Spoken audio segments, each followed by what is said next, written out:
How to post full reel on Instagram Story. By default, when you try to share a reel to your story, Instagram only allows a short preview, usually about 10 seconds. If you want to share the full reel, up to 1 or 2 minutes, you will need to download the video first and then upload it manually.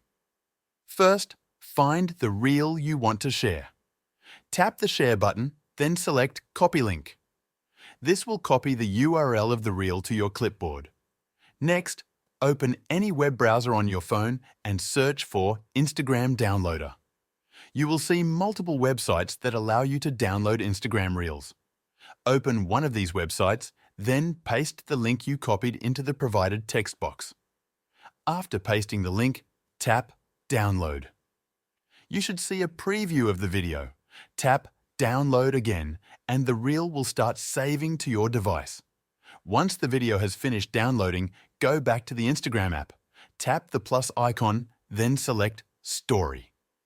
Now, choose the video you just downloaded.